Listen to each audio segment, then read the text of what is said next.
Notre invité de ce soir, M. Ali Hadji Mahamat Seyid.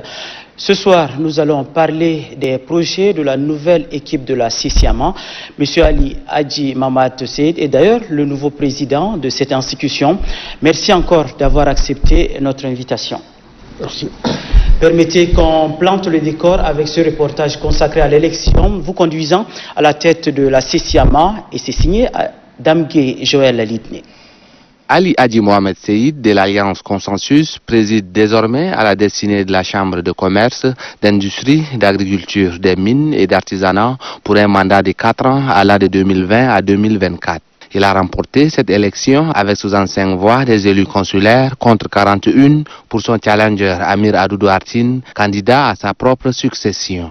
C'est une élection présidée personnellement par le ministre du Développement industriel, commercial et de la promotion du secteur privé, Lamine Moustapha, qui a situé les enjeux de ce processus électoral déterminant dans le renforcement du partenariat public-privé. Pour cette confiance placée en sa personne, le nouveau président de la CICIAMA promet de donner le meilleur de lui. Nous sommes émus parce que si notre liste a été choisie avec une large majorité par des hommes d'affaires, donc ce qui veut dire que ces gens-là placent une confiance en nous, et donc il nous appartient également de mesurer un peu la responsabilité qui nous attend.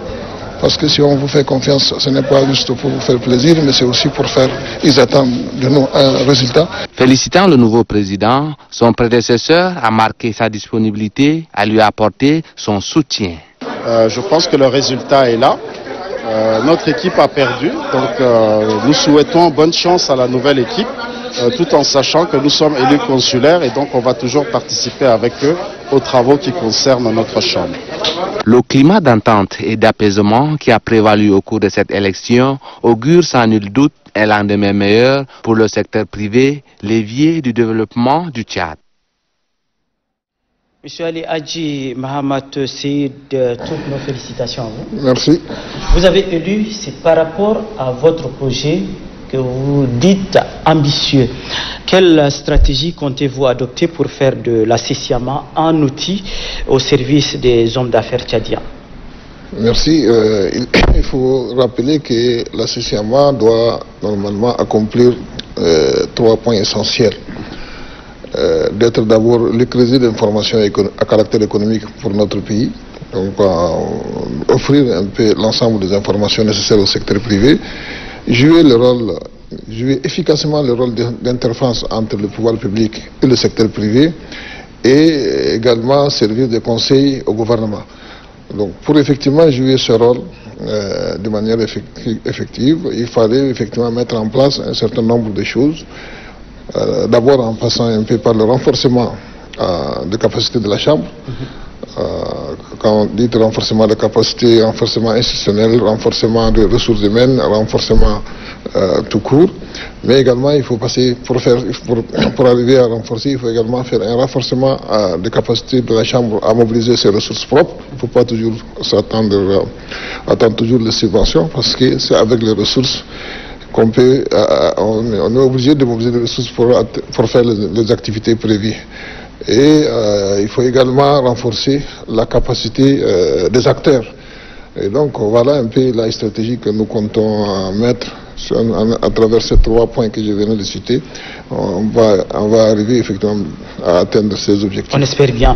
Monsieur le Président de la CICIAMA, l'industrialisation reste un véritable défi pour l'économie tchadienne. Que comptez-vous donc faire pour inciter les hommes d'affaires à s'intéresser à l'industrie? Bien sûr, ce qui manque effectivement, c'est l'information, la sensibilisation, l'accompagnement manque. Aujourd'hui, beaucoup d'opérateurs économiques ignorent le potentiel que nous avons dans notre pays, parce que nous avons un potentiel énorme en matière d'agriculture, en matière d'élevage.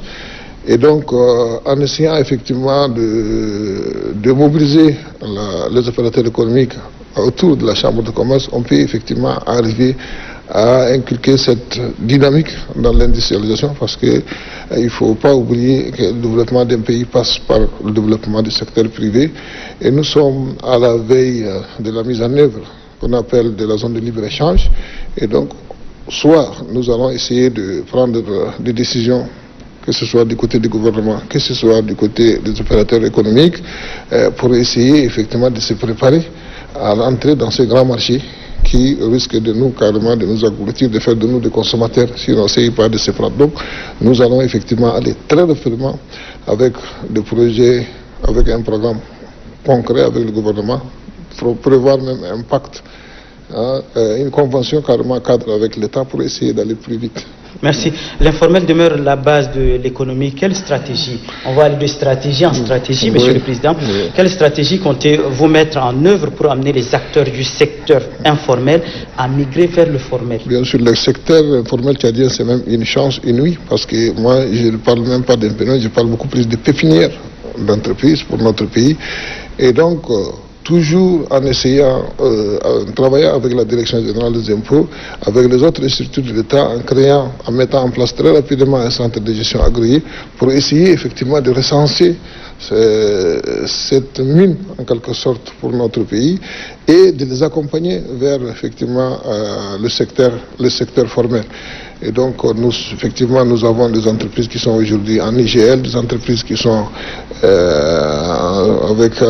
dans le domaine des systèmes simplifiés, et donc tout ça en les accompagnant, en essayant de leur donner confiance et de venir à la Chambre de commerce, et donc on peut les accompagner progressivement, et ce qui permettra à notre pays d'élargir l'assiette fiscale.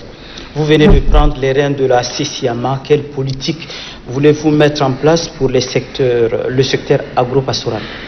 Effectivement, nous, on pense que ce sera un programme phare de notre pays, de notre mandature, et il ne faut pas oublier que toutes nos actions se situent dans le cadre, dans la droite ligne du plan national de développement, ce qu'on appelle PND du maréchal du Tchad.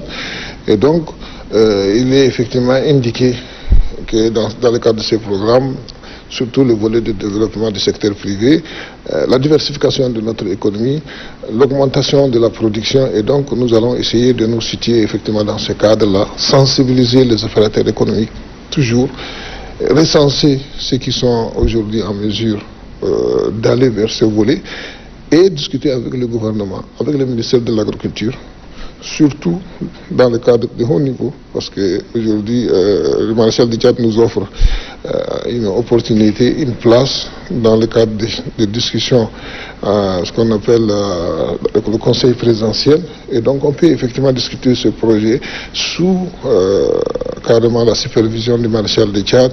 Chacun va prendre un engagement, que ce soit du côté du gouvernement, que ce soit du secteur privé, en essayant de fixer des objectifs très clairs, mesurables, et donc qui sera évalué chaque 3 mois.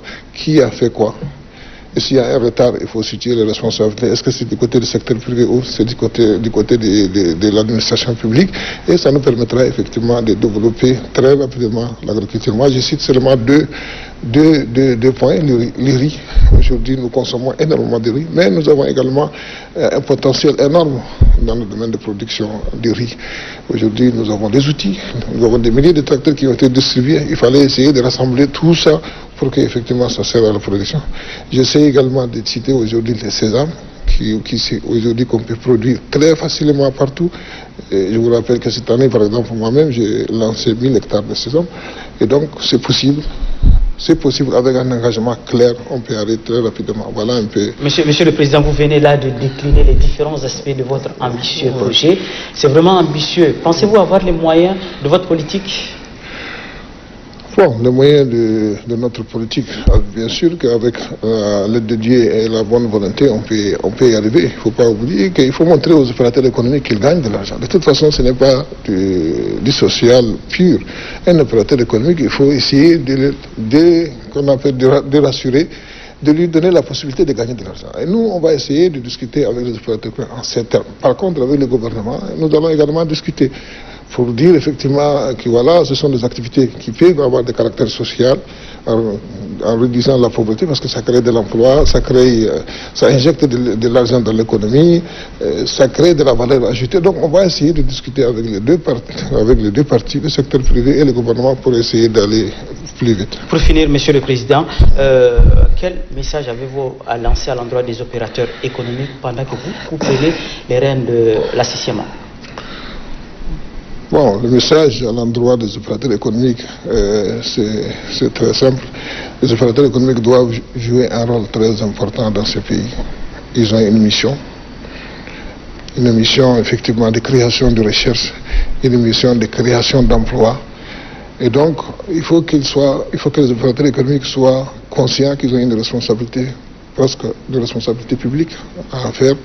Et donc, chacun doit effectivement s'engager vers cette voie en essayant d'encourager, de mobiliser les ressources intérieures, de montrer ce qu'on est capable de faire avant de solliciter des investissements étrangers. Et je lance aussi un appel à l'endroit effectivement des hautes autorités, surtout du maréchal du Tchad, de nous soutenir dans cette politique. Parce que nous sommes ce qu'on appelle, je répète toujours que nous sommes le bras armé du maréchal dans le domaine du développement économique de notre pays, dans le domaine de lutte contre la pauvreté. Et donc nous sommes prêts, nous avons besoin d'appui. Nous pensons que le chef va nous soutenir sur cette voie. Merci, Monsieur Ali Hadji Mahamat Seyid. Je rappelle que vous êtes le nouveau président de la CICIAMA. Merci surtout pour les quelques précisions que vous venez de nous donner sur votre nouvelle mission. Merci et bon retour chez vous. Merci beaucoup. Merci.